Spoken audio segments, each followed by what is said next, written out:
a Mariana.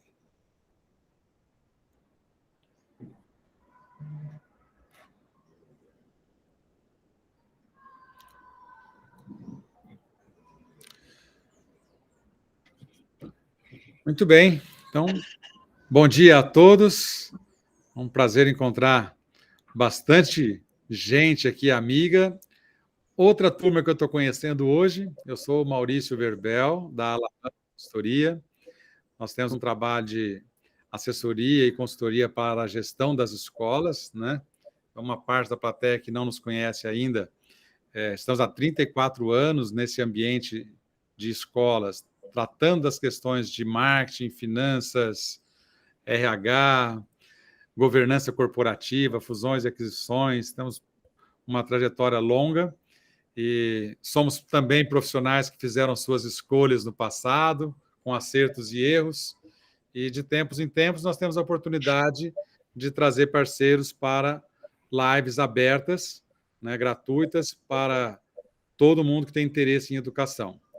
E hoje, em parceria com a Future Me, para falar de orientação profissional, estou com duas feras no assunto aqui, vão se apresentar rapidinho, antes da gente prosseguir, então, para a nossa pauta do dia, que é o PQ e a Poli. A Mariana Poli, eu não sei se ela conseguiu entrar de novo aqui, se ela está eu não estou vendo ela na minha tela. Enquanto ela aparece, o PQ pode começar contando um pouquinho também de quem é o Francisco PQ Zanella. Lógico. Eu acredito que a Poli vai te mandar uma mensagem aqui, ela deve estar na fila, deve estar para entrar, se alguém puder liberar lá para ela também depois.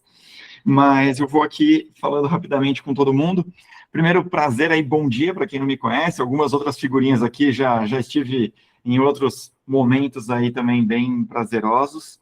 E, bom, meu nome é Francisco, mas todo mundo me conhece como PQ. Eu sou de carreira, sou professor, mas também, falando de profissões e vocação, a minha trajetória veio aqui de diversas mudanças, né? Então, eu que saí do colégio no sonho de ser médico, virei professor, passei a coordenação pedagógica, direção de escolas, e cheguei hoje como empreendedor mesmo, lidando e trabalhando aqui com diversas escolas. Hoje, como sócio na Future Me, a gente vem trabalhando com foco direcionado nesse ponto com os alunos, né, que é dar maior maturidade vocacional para conseguir fornecer para eles melhores subsídios para se conhecer e poder também tomar melhores decisões dentro da próxima jornada, que o ensino médio para eles é um bom caminho, é uma boa trajetória, mas a próxima jornada ainda traz muitos medos, inseguranças, e com isso traz N outros problemas que a gente pode acabar discutindo, mas a proposta hoje é conseguir organizar um pouquinho dentro da Future Me aqui na nossa conversa, um pouco dessa confusão mental e poder organizar isso tudo para os nossos alunos e para a gente. Porque eu, quando estive no ensino médio, né, eu cheguei a fazer alguns testes vocacionais, etc. Eu acho que a primeira imagem que a gente tem quando ouve falar da Future Me é mais ou menos aquilo, é a referência que eu tinha. Conta um pouco mais do que é essa plataforma, o que é esse serviço e como que ele chega para as escolas e para os alunos.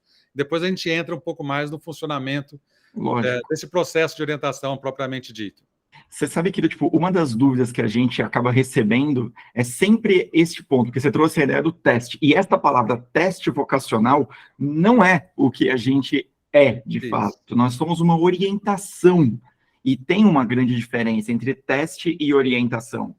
Nesse ponto, nesse grande quesito, a plataforma, né, todas as nossas atividades, aulas e o jogo como um todo, porque ela funciona como se fosse um tabuleiro, um jogo, ela vai um pouco nessa ideia de conseguir desenvolver o aluno em algumas características, seja ainda num autoconhecimento e navegando até por dentro das profissões, carreira, fazendo com ele toda uma orientação. São provocações e reflexões para que ele próprio possa também conduzir a sua tomada de decisão, né?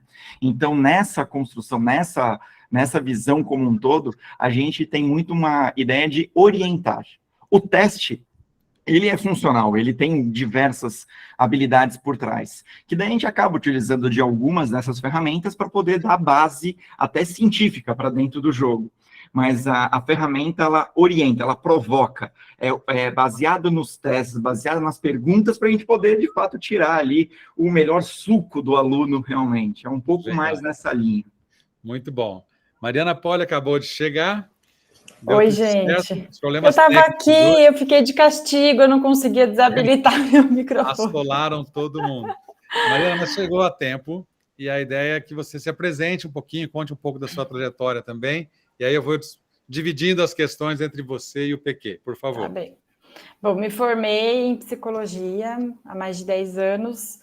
Logo no comecinho, eu já comecei a trabalhar na área de recursos humanos, entrei, então, em consultorias, depois organizações, mas no meio do caminho eu falei, quero mudar, quero ir para a clínica.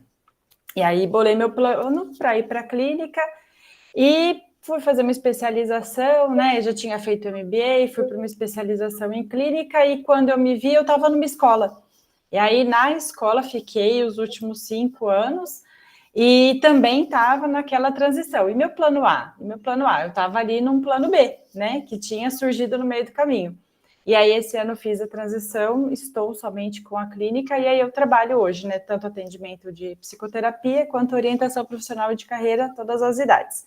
E aí, então, essa trajetória aí da minha história profissional. Até aqui, né? E aí, agora tem mais uns 70 anos pela frente, porque... Você, pelo jeito, está com perto de 30, a expectativa está passando dos 100.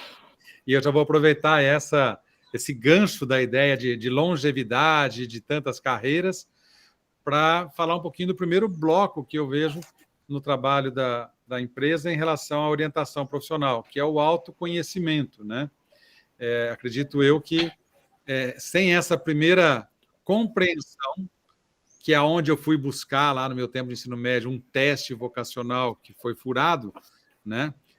Até brinquei aqui nos bastidores enquanto a gente estava esperando, falei com a Mariana, ou o teste era ruim ou eu respondi errado, inclusive as questões do teste, né? Mas o autoconhecimento parece ser o ponto de partida. Conta um pouco mais, Poli, sobre como que é esse trabalho de desenvolver o autoconhecimento no aluno de ensino médio para dar orientação profissional e vocacional. Depois o PQ complementa, por favor.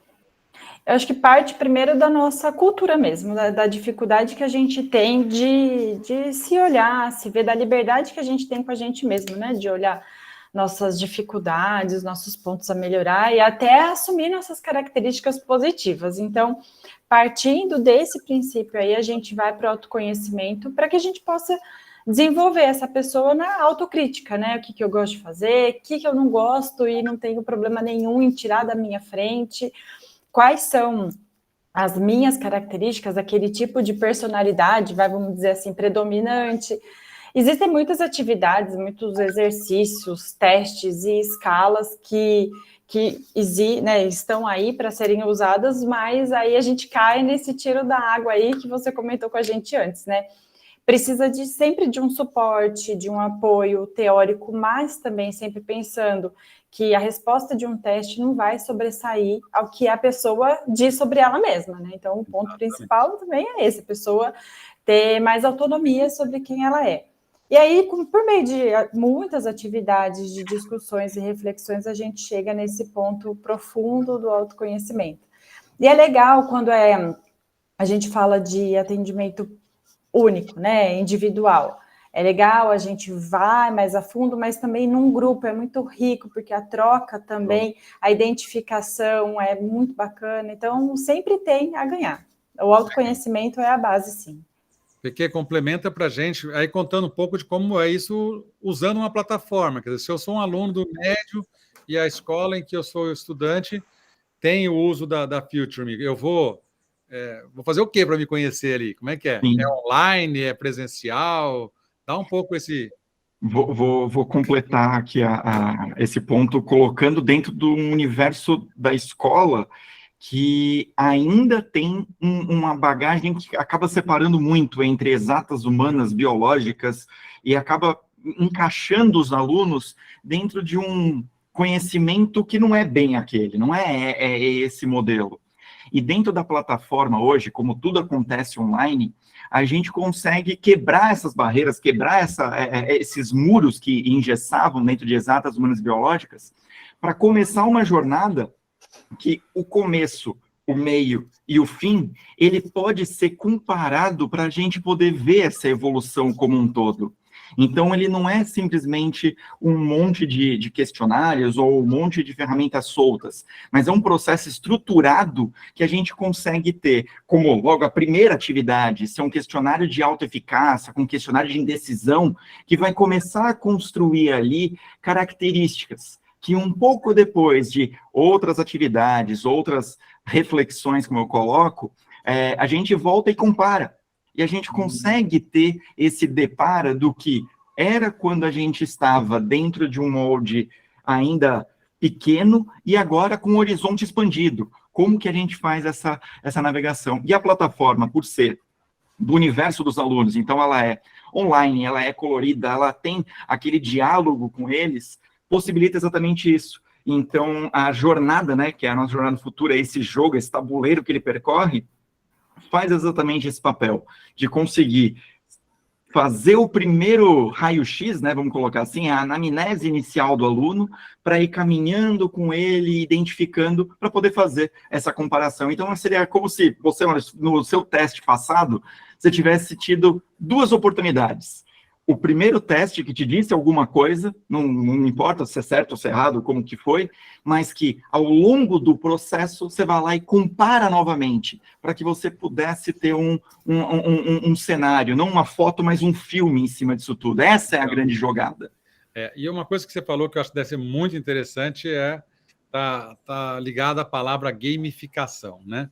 Eu acho que a coisa de passando fases, de ter uma sequência, de ter um processo, isso também envolve muito mais o estudante, né? Eu lembro que eu odiava fazer prova, né? Eu não fui um aluno exemplar, eu já posso assumir isso hoje, depois de ter barba branca, a gente pode assumir muita coisa, e o teste vocacional, para mim, parecia mais uma prova para fazer, né? Talvez eu não tenha respondido direito, e talvez ele tenha sido ruim, mas o gamificado, essa passar fases, deve ser bem legal.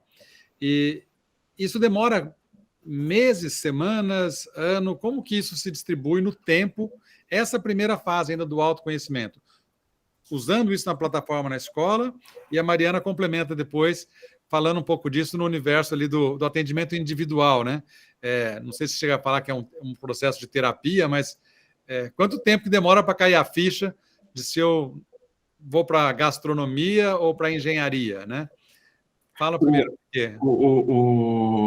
Eu, da sala de aula, como professor, a gente sabe que a matéria é uma grande sanfona, a gente consegue esticar e usar ela de diversos meios. Mas a graça da ferramenta, a graça da nossa jornada como um todo, é que como ela é muito simples de ser aplicada pelo professor, a gente consegue ter ali, em alguns poucos momentos, em poucas semanas, já conseguir fazer ali uma grande evolução.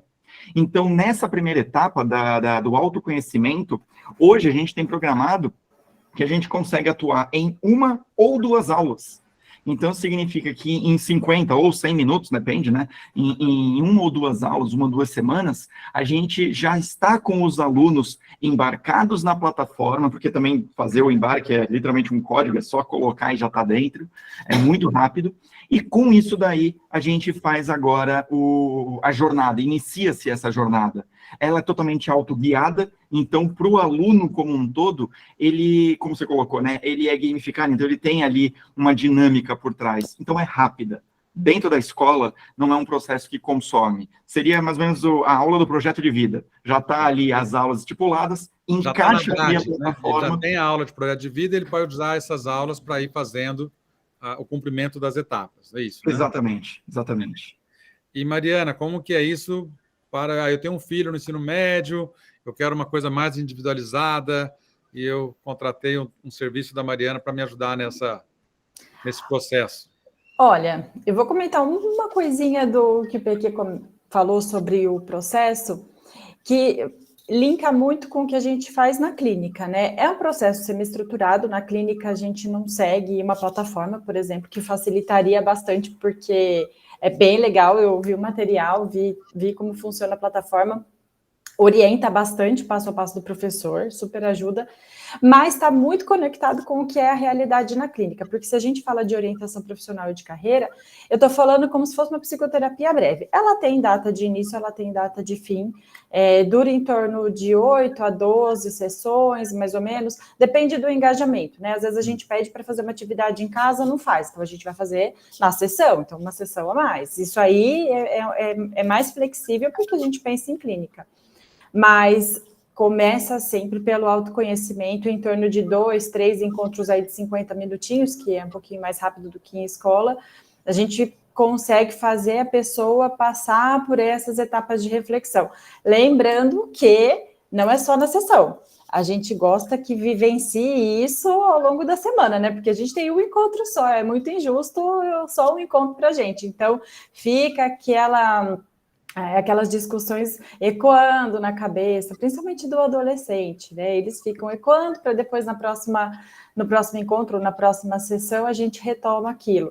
E é legal porque a gente pode colocar pares para trabalhar junto. Então, por exemplo, eu penso numa atividade que eu falo assim, recorre aí a algum amigo, algum primo, algum parente e me diga aí o que essa pessoa vai falar de você, e depois você vai lá e vê se essa pessoa tem a mesma percepção que você tem sobre você. Então, a gente vai fazendo algumas atividades, que é isso que eu falei antes para vocês, né, em relação às atividades de autoconhecimento.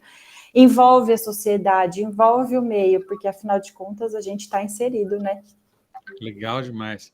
E é interessante porque eu imagino o adolescente fazendo esse olhar para dentro de si, que não é muito fácil fazer esse exercício as primeiras vezes, né? Parece que é uma coisa mais que vem mais com a maturidade do que realmente na adolescência. Imagino que na adolescência a gente está muito mais olhando referências, né? Meu pai, meu tio, meu avô, né? O meu professor, meus colegas. Então, talvez até essa coisa de estar na escola trazendo esse assunto vai despertar nos alunos esse olhar mais crítico sobre como são as outras pessoas, como é a diversidade de perfis, e até me aceitar melhor com as minhas limitações, né? Eu até costumo brincar que depois que falaram das múltiplas inteligências, eu achei bom porque eu consegui assumir algumas poucas burrices minhas, né? Então, no começo você fica achando assim, não, você é inteligente ou você é burro, né? Eu, na minha adolescência, queria ser classificado entre os inteligentes. Hoje eu já consigo perceber que, como tem múltiplas, eu posso revelar algumas incapacidades completas, né? Na lateralidade é um dos exemplos, e tem vários outros. Eu também não vou ficar aqui me expondo mais do que o razoável, senão a minha autoestima diminui. Mas nessa de buscar referências, a gente começa a ter contato com mais pessoas e com mais profissões. E aí eu vou entrar para o segundo bloco da nossa conversa aqui, porque se mais lá atrás ainda praticamente existiam a direito, engenharia ou medicina, depois foi para humanas, biológicas e sociais, né? Eu achava que eu era de exatas, depois eu descobri que muito mais de humanas do que de exatas. Eu acho que eu sou um cara mais de humanas com uma boa base de exatas e uma baita curiosidade nas biológicas, ou seja, as coisas se misturam muito, né? Na verdade, as coisas não são separadas, né? O ser humano é que separou. Mas o número de profissões, se antigamente eram 3, 5 ou 10, passou para 50, 100, 150, e hoje, provavelmente, de nível superior, já tem centenas, né? E talvez muitas das profissões que os nossos alunos vão desenvolver, o curso universitário ainda não está pronto. Como que é essa aproximação dos alunos com essa multiplicidade de opções no menu dos vestibulares? Como que a plataforma trabalha isso, PQ? E depois a Mariana complementa um pouquinho também de como é que ela faz, né? Porque se eu entro no restaurante tem 30 opções de prato, eu fico meia hora para poder escolher. Quando só tem 2, é mais rápido, né? Opa, mas Maurício, você sabe que o que eu vou completar da tua frase, porque você foi muito próximo de um medo que existe vivo dentro da escola. Se um aluno pega um professor, pega um coordenador que é pedagógico e pergunta para ele, eu estou em dúvida entre fazer A, B ou C. que eu poderia fazer no vestibular? O que eu poderia fazer de faculdade? Esse profissional, eu sou de física, eu paro, eu gelo. Como é que eu posso dar qualquer suporte profissional com relação? Se a pessoa quisesse falar sobre engenharia, que foi o que eu fiz na USP, é outra história, daí eu posso falar tudo. Mas o cara me pergunta sobre arquitetura, história e, sei lá, matemática. Não tem nada a ver. E aí, nesse cenário, é um medo latente dentro da escola. Algumas escolas têm psicólogos, têm orientadores que podem fazer esse trabalho e ajudar. Mas a realidade de muitas outras é não existir.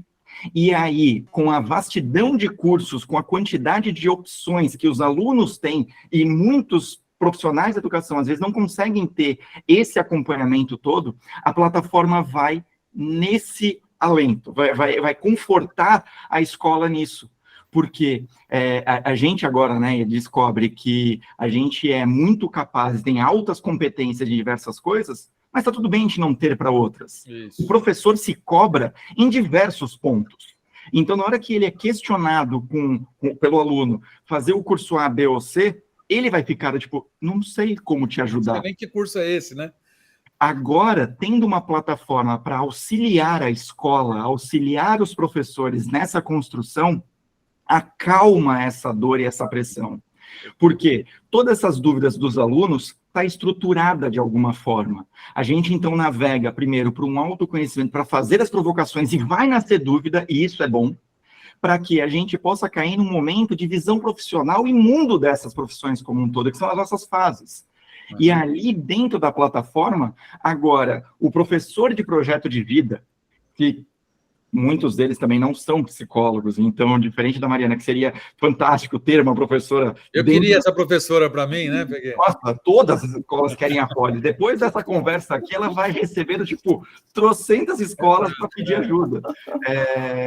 Mas é um pouco disso. Hoje, quem está dando os projetos de vida são professores de português, história, física, que não têm a habilitação nesse suporte. E dá essa ajuda para os alunos, a jornada consegue fazer isso daí. Tá. Primeiro, porque ela é autodirigida, como eu já tinha comentado, e todas as dúvidas que vão nascendo ali dentro, elas vão tendo toda uma construção para serem respondidas na hora certa.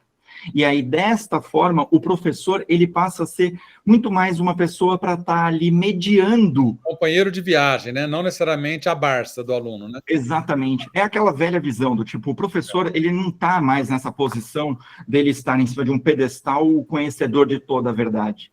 Num curso de projeto de vida, mais do que nunca, é uma inversão. E o professor, nessa plataforma como um todo, está tudo bem ele não conhecer, porque a gente vai caminhar junto ao longo dessas semanas e dessas aulas. Não é o ano inteiro, mas ao longo dessa jornada a gente vai estar junto, ajudando no que for necessário. Excelente, muito bom. Mariana, complementa aqui. Quando o PQ falou sobre a primeira etapa, né, então os primeiros encontros de autoconhecimento, isso aí já faz com que quando eu olhe no menu, eu não fique maluca com as 30 opções. Isso já me permite com que eu fale, dessas aqui, ó, metade eu já não quero, porque eu já me conheço e sei que eu não vou gostar, que não tem a ver comigo. A gente já começa a falar com os alunos, né, a explorar a realidade, muito parecido também com o que a plataforma oferece, né, o passo a passo, eu me conheço, depois eu olho a realidade para ver o que tem ali, né, eu olho o menu para ver o que eu quero daquele menu todo. Nesse momento, a gente tem a questão da maturidade. Maturidade, o que eu entendo, né? Dentro da psicologia, maturidade é a vivência, são as experiências que a gente tem. É difícil cobrar tanta maturidade de um adolescente porque ele não tem muita experiência, mas ao mesmo tempo a gente leva muita coisa para ele, né? Às vezes ele não precisa vivenciar, mas ele pode aprender pelo que ele está ouvindo, pelo que ele está pesquisando. Na clínica, a gente tem uma liberdade maior, que às vezes na escola também rola, de levar algum profissional para apresentar sobre a área. Então, a gente tem, né, algumas outras ferramentas. Mas de tudo isso, olhar o menu e saber o que eu não quero já ajuda muito. Tanto na clínica quanto na plataforma, eu vejo que tem um passo a passo muito conectado com isso, que faz com que a gente consiga sempre pensar também no próximo passo, né? Não deixa a gente tão perdido, porque às vezes, é como o Peque falou, às vezes tem um professor que não é da matéria, não é do projeto de vida, mas eu entendo que a plataforma também possa ajudar, e agora eu devolvo. Tomara que 300 pessoas procurem a Future Me para também ter esse apoio, porque é isso, a gente começa a ter essa segurança de ajudar o aluno, sabendo qual que é o próximo passo dele. E lembrando sempre, não é a gente que vai ter a resposta, a gente não tem a bola de cristal. A gente tem ferramentas que façam com que os estudantes tenham mais adaptabilidade, né? De fazer a escolha, de se adaptar também àquilo que ele que ele tem interesse, mas não sabe muito bem. Então, vamos ver o quanto que ele pode se adaptar àquilo, para ver se faz sentido ou não, ou excluir. Mas, né, por aí a gente tem esse caminhar juntos, e é isso, o orientador é um orientador. Né? Eu gosto que você coloca isso, porque a gente tem, às vezes, a sensação de que as pessoas buscam um oráculo ali, né? Eu, como palestrante, viajei muito dando palestra, e eu tenho uma história que eu conto às vezes, de um sujeito que falou assim, eu assisti uma palestra sua há uns 6 anos atrás, e você mudou a minha vida e da minha família. Quando eu te perguntei uma coisa, você respondeu, e eu pensei assim, putz grila, que será que eu respondi para esse homem, né? Será que eu... Porque é uma responsabilidade muito grande que eu não tenho. Eu estou ali, o cara levantou a mão, perguntou, eu respondi o que veio na cabeça, né? O que eu tinha como embasamento. Eu não imaginei que eu estava, de alguma forma, influenciando a vida do cara, da família dele, se ele muda de cidade, se tira o filho da escola, sei lá, nem tinha nem ideia nem do que ele perguntou e nem do que eu teria respondido. E eu só falei assim, muito obrigado, né? E desconversei, não queria nem voltar no assunto, porque me deu um medo na hora. Né? Será que ele acertou? Será que ele errou? Eu só tenho certeza que ele não devia ter confiado tanto em mim, né? Ele devia ter pensado mais sobre ele mesmo, né? Sobre a vida dele. Pô, você mudou a minha vida? Caramba, né? Não quero isso. E eu acho que um professor de projeto de vida, ele também precisa ter esse ajuste de expectativa. Os alunos têm que ter, né? Não é o cara que vai me dizer o que vai ser a minha vida, qual é a faculdade que eu devo cursar, qual é a profissão que eu devo fazer. Acho que o professor, ele tendo uma plataforma, ele tendo um roteiro, ele consegue se posicionar melhor como esse companheiro de jornada, que eu acho que é muito legal, mas também não ter essa responsabilidade, e aí talvez já vou emendando a próxima pergunta, vou começar pela Poli, de que não necessariamente você vai acertar na primeira também, né? Por mais que você tenha orientado e feito, etc., é claro que a gente quer melhorar o nível da decisão, melhorar a qualidade da decisão, e um dos indicadores de qualidade é o aluno não desistir do curso, por exemplo, né? Ele encontrar mais imediatamente. Mas e se eu errar, né? E se não era esse curso? Como que a gente trabalha essa frustração e o reflexo disso, às vezes, na família, que também investiu? Como que tem sido esse tipo de conversa no ambiente de vocês? E depois, como é que a gente pensa isso para melhorar a plataforma ou para, pelo menos, acomodar as ansiedades? Primeiro, a gente entende a fragilidade do momento, né? Os pais estão fragilizados nesse momento, pensando no contexto vestibular, né? Os adolescentes, muito fragilizados também. Alguns passam por mudanças do ensino fundamental para o ensino médio, então muda de escola. Alguns passam a vida na mesma escola. Então, existe ali uma tensão na escolha, né? Quando a gente fala de autoconhecimento, a gente trabalha muito sobre as escolhas que eles já fizeram. Depois a gente vai para o conhecimento da realidade. E aí, outra coisa bem legal de pensar é que a gente fica, né, nas profissões clássicas, nas humanas, nas exatas, nas biológicas. Mas aí, Maurício, assim como você, e o lado artístico, e o lado convencional, e aquela parte manual. Então, a gente tem ainda um grupo muito maior de características das profissões, né? E quando a gente também pensa sobre o quanto o professor está ali com influência, pensei na sua fala, né, do quanto que aquela pessoa ouviu o que você tinha a dizer, o quanto que a gente tem que entender a influência e a inspiração. Porque a pessoa fragilizada, ela vai usar tudo como influência, mas não, a gente está aqui para inspirá-lo a usar autonomia, ter consciência crítica, a conseguir sustentar as escolhas, mas às vezes acontece de não acertar de primeira, não gostar, ou às vezes também explorou de um jeito um pouco empobrecido, não tinha muita ideia daquilo que ia encontrar, não teve tanta troca. O principal é entender qual é a realidade dessa pessoa. Ela tem a chance de mudar? Algumas pessoas não têm a chance de mudar, algumas têm. Algumas têm medo. O medo, ele é uma barreira que realmente vai impactar na família, ali nas pessoas que estão ao entorno, ou não. É um medo, assim, não queria ter falhado. Então, vai de cada um para a gente entender quais são os suportes e barreiras que essas pessoas encontram neste momento de reescolha. Mas, de uma certa forma, nada é para sempre, né?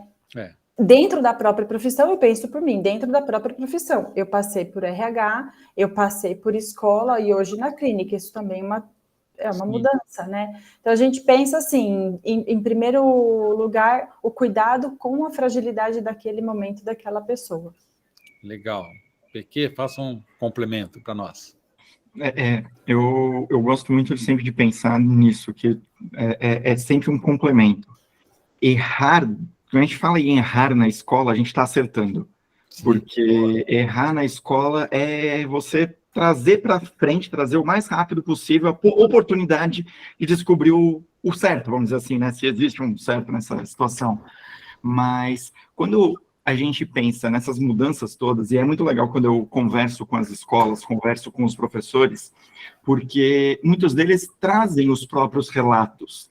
E essa comparação, ou comparação não, mas essa exposição também para os alunos, para eles verem que quem hoje para eles, de certa forma, é inspiração, é influência, eu gostei muito desse jogo, que Sim. são os professores, traz para eles que está tudo bem mudar.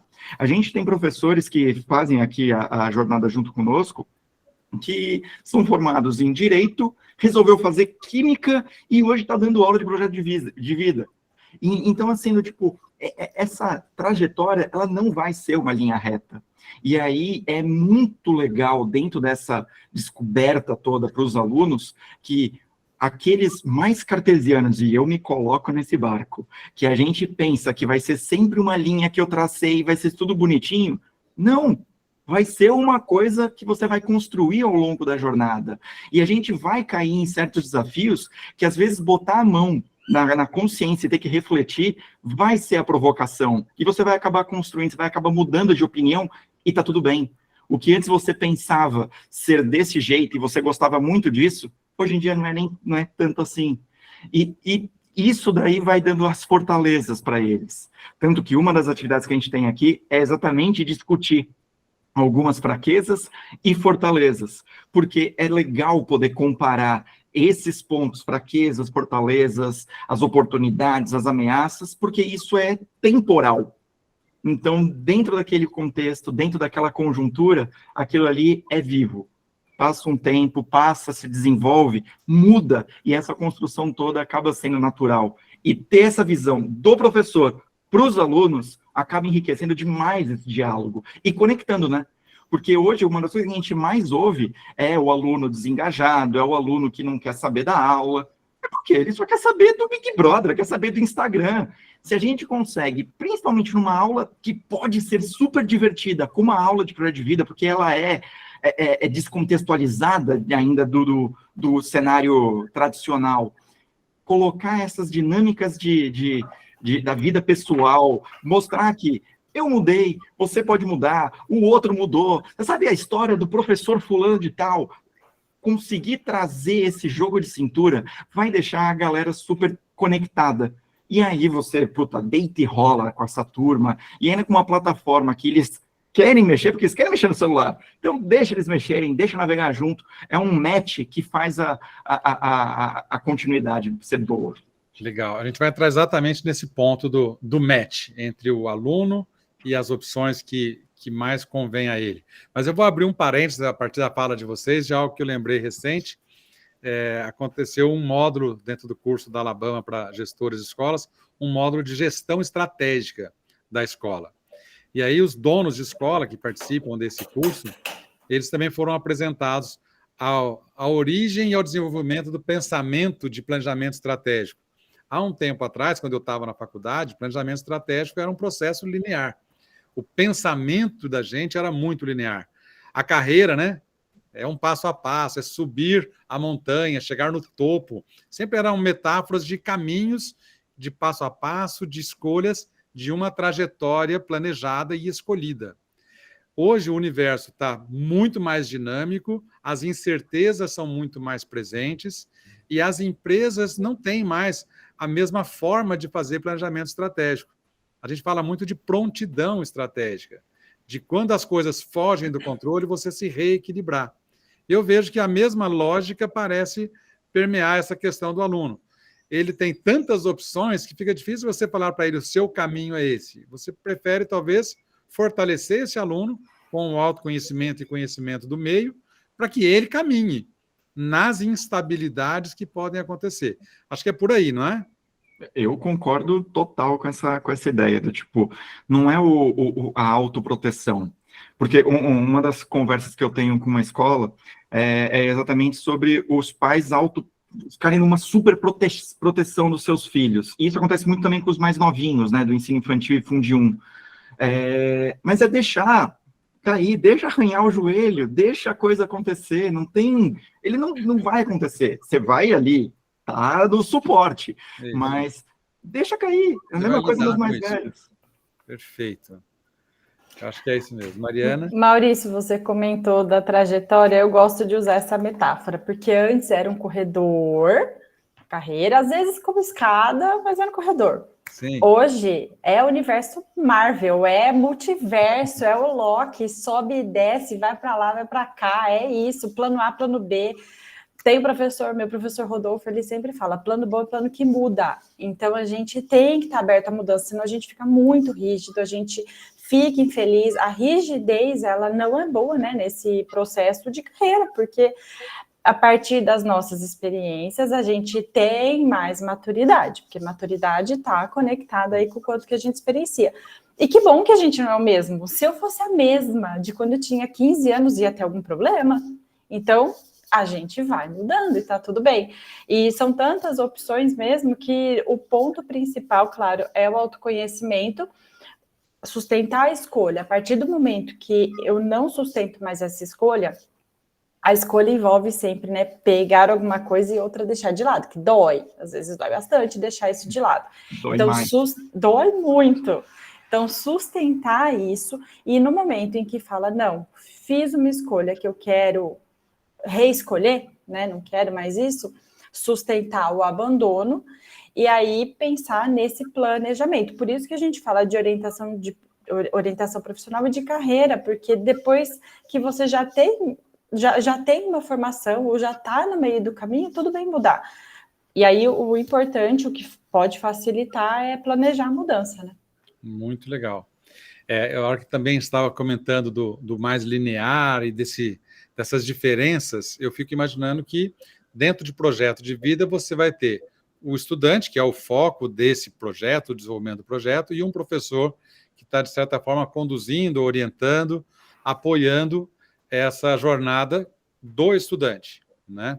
Mas são gerações diferentes que já têm às vezes algum conflito ali. Eu tinha uma amiga minha, diretora de escola, que falava que você não devia dar aula para alguém que poderia ser seu neto, né? 2 gerações já era um exagero. Então, o senhor de educação infantil, por exemplo, começou a ter idade para ser avó, vai para a coordenação, vai para a consultoria, faz outra coisa, porque não vai ter a mesma energia para levantar, sentar 10 vezes. E o de médio, a mesma coisa. Você já tem neto adolescente, você vai achar que aquele aluno é petulante, desrespeitoso, etc., né? Então, ela brincava. Quando eu tinha 25 anos, meus alunos tinham 15, depois eu tinha 35 e eles 15, depois eu tinha 45 e eles 15, 55 e eles 15, e aí eu começo a pensar se os jovens é que mudaram tanto ou se fui eu, né? Que fui me transformando ao longo da vida, né? E numa das oportunidades em que eu fui professor, em sala de aula mesmo, eu dava aula de criatividade e inovação. e na véspera de uma das aulas, eu participei de uma reunião de conselho de classe. Não era da minha praia fazer conselho de classe, eu tinha ficado fora de sala de aula, e para mim foi um show de horrores no conselho de classe. Os professores falando mal dos alunos, uma postura de revanchismo. Foi uma experiência muito negativa eu ver o que acontecia. Eu nunca tinha participado de uma reunião de conselho. E malhando, eles não leem, eles são ignorantes, eles não sabem de nada e tal. E eu saí frustrado, triste, chateado com aquilo. Cheguei até a ter um atrito lá. No dia seguinte, na minha aula de criatividade e inovação, eu tinha feito uma pesquisa e resolvi passar um vídeo.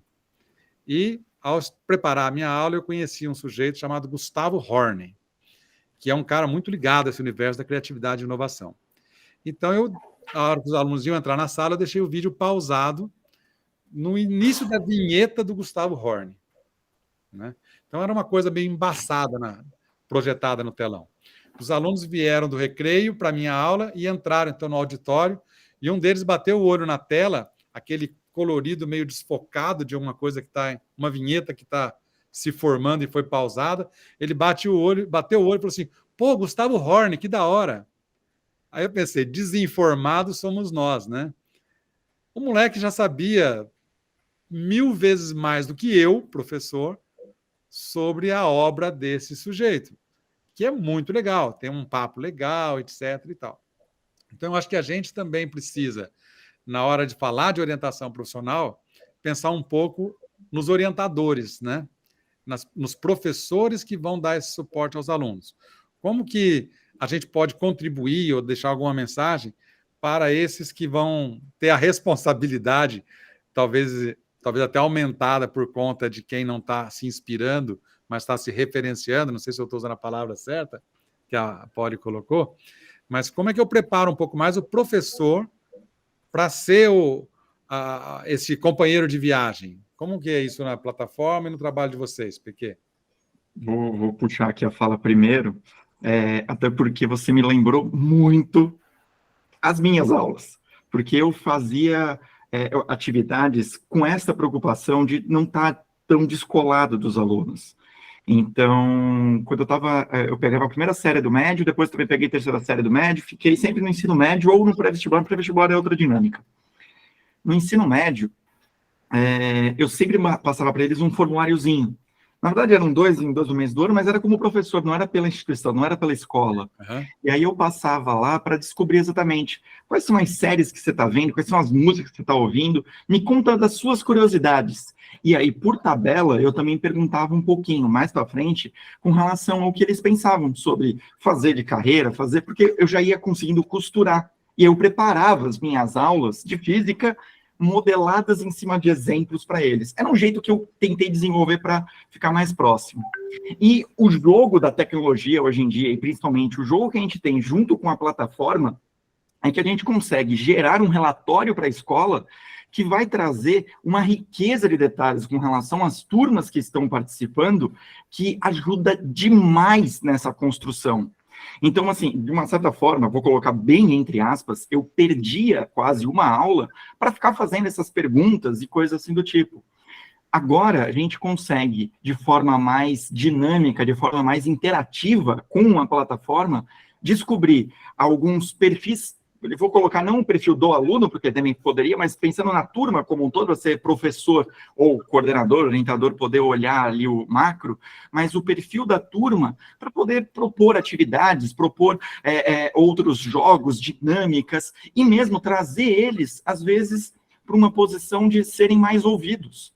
A gente entregou um relatório esses meses para uma escola que uma das propostas em cima do relatório era exatamente projetos sociais. Poder de entregar para a turma que eles desenvolvessem certas coisas desse tipo. Isso tudo, o que tem a ver com a carreira, a vocação? Está conectado, mas por meio da plataforma a gente conseguiu tirar ali insights, tirar ali certas informações que são ricas para a escola como um todo poder ir ali melhorando, fazendo o seu PDCA de desenvolvimento das atividades e projetos com os alunos. Perfeito. Às vezes tem diretor que pergunta, mas esse projeto não deu certo, isso aqui deu certo. Mas vamos entender. Olha só, esse projeto aqui tem características que não motiva o perfil médio. Esse daqui é muito mais instigante. E não é do chute, é por meio de uma análise. A gente fez as perguntas e descobriu.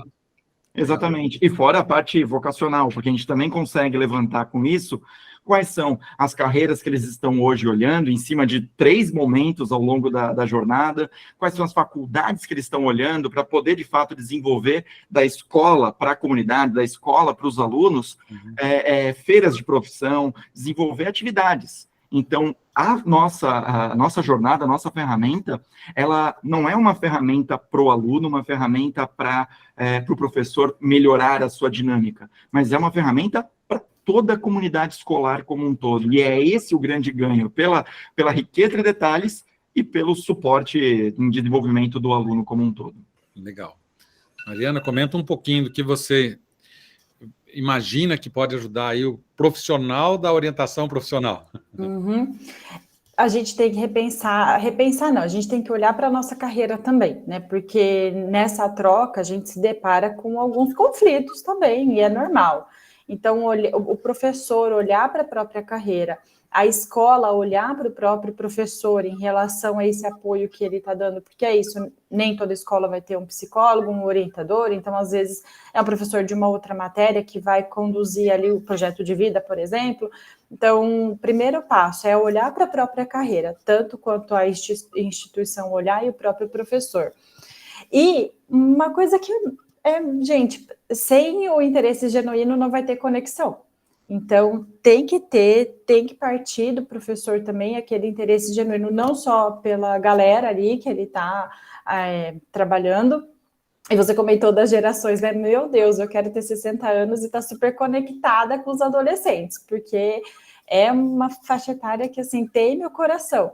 Mas tem que ter esse interesse genuíno, tem que estar lá no TikTok, olhando o que está acontecendo lá, tem que estar no Instagram, tem que entender das plataformas que eles usam, porque a gamificação está aí, a gente não vai tirar isso, então vamos usar, né? Já que tá, vamos usar da melhor forma. Muito bom. Eu costumo brincar que na formação de professores, a gente fala muito, nos cursos de pedagogia, a gente aprende muito mais sobre a infância do que sobre a adolescência. A adolescência então, uma etapa nebulosa. Exatamente. E a escola, eu acho que aí é uma crítica que eu coloco, nós estamos num ambiente aqui de educadores, né? Eu acho que a escola negligencia a adolescência, tá? Se uma professora de infantil leva uma mordida da criança, ela não morde de volta. Ela entende sobre classe oral, etc. e tal. Se um professor de ensino médio é desafiado por um aluno, ele muitas vezes chama um aluno para ir brigar na calçada. Ele vira adolescente junto. Ele se perde muitas vezes com uma irreverência, com uma tirada de sarro, com uma brincadeira, com um desrespeito, com um enfrentamento, mas que são próprios da adolescência. Ele não consegue trazer isso de uma maneira mais adequada para orientar. Falar, amigo, vamos parar aqui, baixa a bola. Eu estou no meu papel, você está no seu, vamos, né? Às vezes chamar no tete-a-tete. Ele se perde, né, por se sentir exposto, por achar que a turma está dando risada dele, ele acaba se rebaixando e virando um adolescente a mais. E aí ou ele põe para fora ou ele sai da classe, né? É muito comum, quem é coordenador aqui já viu muitas vezes esse tipo de situação.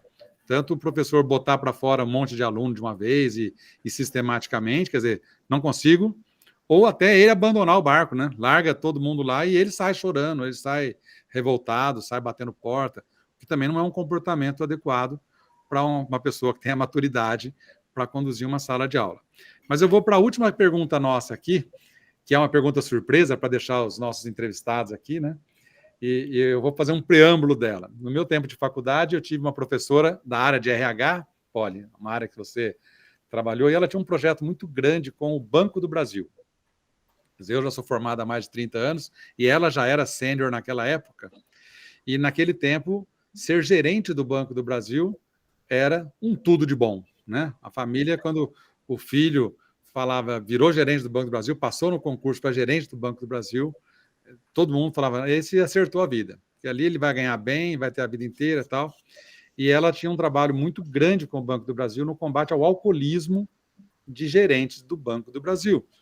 Porque o cara, todo mundo admirava, falava bem, mas ele mesmo estava muitas vezes infeliz numa atividade maçante, que não realizava nada de propósito e tal. e ele não tinha nem como pular fora daquilo, né? Imaginou largar uma carreira dessa?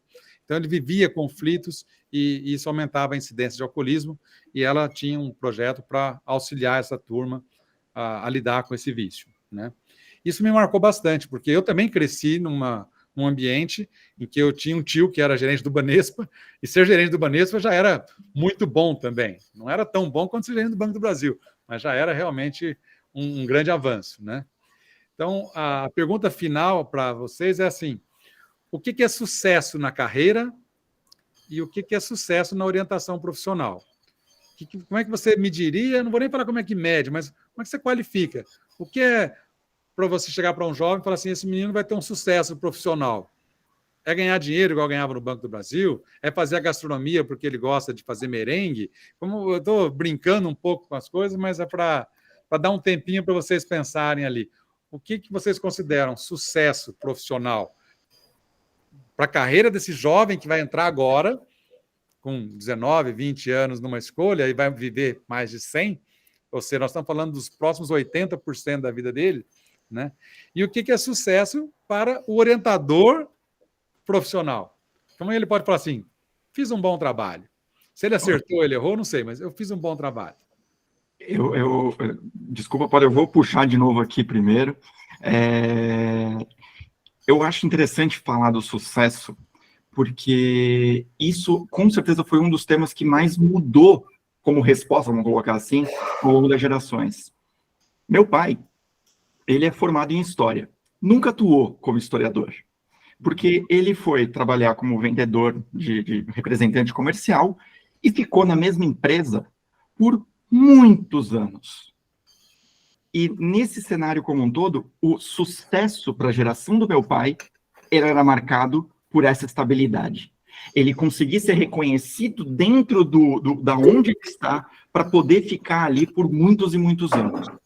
E aí, para desespero dos empregadores de hoje em dia, o sucesso da galera de hoje em dia não é ficar muitos anos. A galera de hoje, num mundo dinâmico, eles vão escolher aonde está gostoso. Acho que a palavra é essa. Onde tem tesão. E aí é o que o professor Clóvis tanto coloca, né? Que ele cita muito a ideia de paixão, tesão por estar fazendo aquilo tudo. E o jovem de hoje em dia, às vezes não é todo mundo precisa de dinheiro, e ele vai entender também que dinheiro é importante. Mas em um momento onde ele está feliz, ele segue. Então, o sucesso para ele é o sucesso daquele instante, é o sucesso daquele momento. Então, eu vejo que hoje, o sucesso da carreira dos jovens como um todo, é quando ele atinge aquele pico de alegria, de conquistas, dado o microcontexto que ele está vivendo naquele momento. Ele atingiu aquilo, pode ter certeza, e aí eu digo aqui para os donos de escola que tem aí estagiários trabalhando com vocês e coisas do tipo, eles vão sair. E tá tudo bem que vão sair, porque a gente cicla isso tudo. A gente gostaria que os melhores funcionários ficassem? Sim, mas é natural que eles saiam, porque a busca do sucesso deles é diferente da que os meus pais tiverem e a que eu busco também.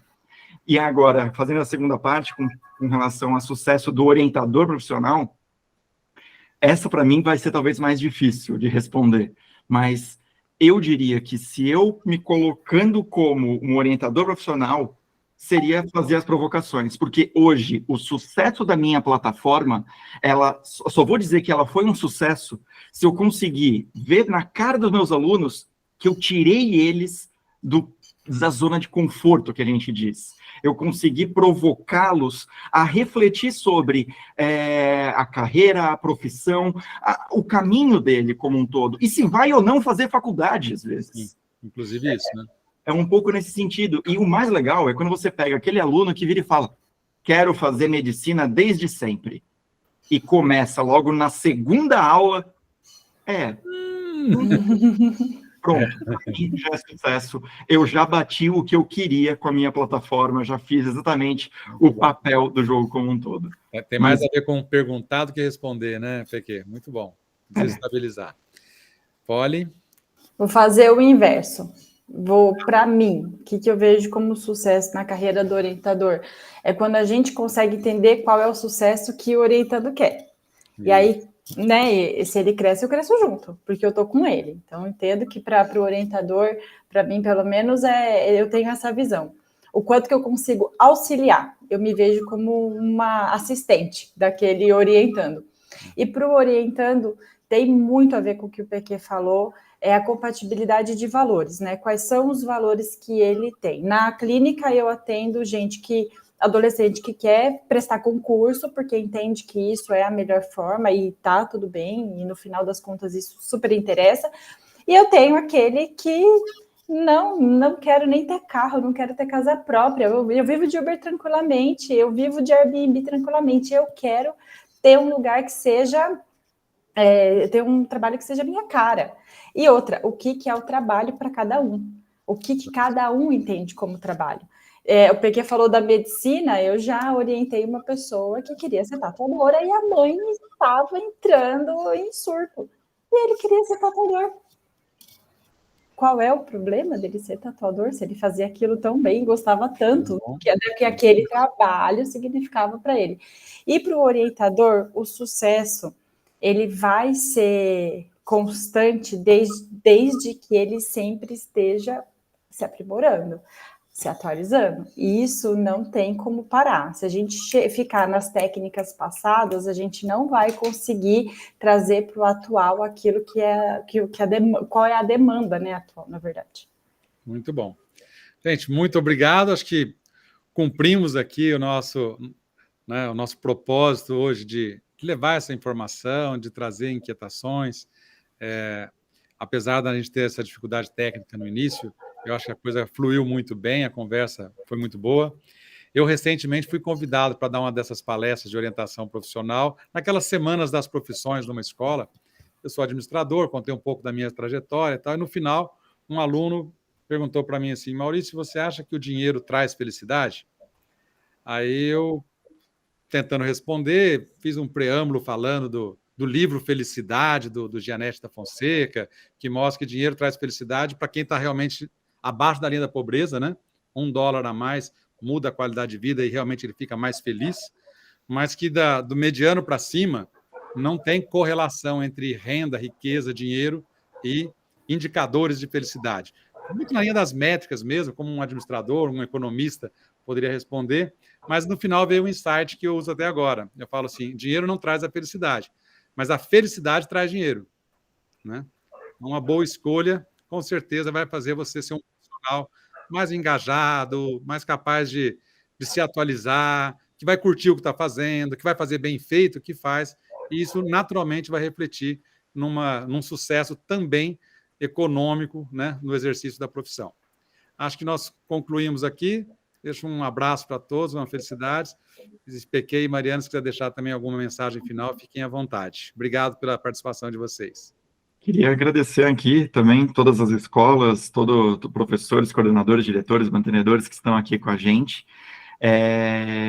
Queria também colocar que nós temos, dentro do nosso site mesmo, futureme.tech, a gente tem ali um blog com diversos materiais, textos, vídeos, e um dos temas que a gente discutiu aqui foi exatamente a coragem para a gente tomar certas decisões. E a gente tem exatamente um vídeo desse para vocês também poderem trabalhar e passar lá com os professores de vocês. Qualquer coisa, procura que a gente está por aqui dando todo o suporte.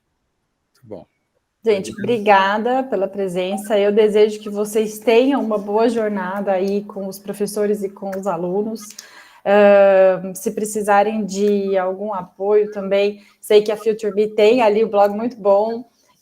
Também fico à disposição, só colocar Mariana Poli no Instagram, que vocês também me encontram, se tiverem qualquer dúvida. É isso. Muito obrigada pelo convite. Valeu. Até mais. Isso, fantástico. Grande abraço. Tchau, tchau. Tchau.